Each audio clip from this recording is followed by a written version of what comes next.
दोस्तों मैं फिर से आ गई हूँ एक नई कहानी के साथ जिसका नाम है लालची कुत्ते की कहानी। तो आइए शुरू करते हैं।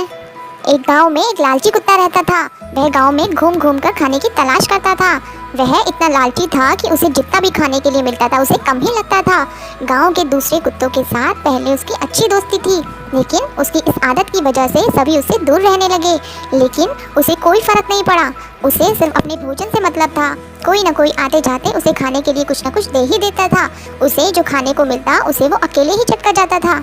एक दिन उसे कहीं से एक हड्डी मिल गई। हड्डी को देखकर उसकी खुशी का ठिकाना ना रहा। उसने सोचा कि इसका आनंद तो अकेले ही लेना चाहिए। यह सोचकर वो गांव से जंगल की ओर जाने लगा। रास्ते में वह पुल के ऊपर से नदी पार कर रहा था, तभी उसकी नज़र नीचे नदी के ठहरे हुए पानी पर पड़ी। उस समय उसकी आंखों में सिर्फ हड्डी का ही लालच था। उसे यह भी पता नहीं चला कि नदी के पानी में उसका ही चेहरा नजर आ रहा है। उसे लगा कि नीचे भी कोई कुत्ता है जिसके पास एक और हड्डी है। उसने सोचा कि क्यों ना उसकी भी हड्डी छीन लूं, तो मेरे पास 2 हड्डियां हो जाएंगी, फिर मैं एक साथ 2 हड्डियों के मजे ले सकूंगा। ऐसा सोचकर वह जैसे ही पानी में कूदा, उसके मुंह से हड्डी सीधा नदी में जा गिरी। मुंह से छूटकर हड्डी के पानी में गिरते ही कुत्ते को होश आया और उसे अपने किए पर पछतावा हुआ। इस कहानी से हमें यह शिक्षा मिलती है कि हमें कभी भी लालच नहीं करना चाहिए। लालच करने से हमारा ही नुकसान होता है। Thank you.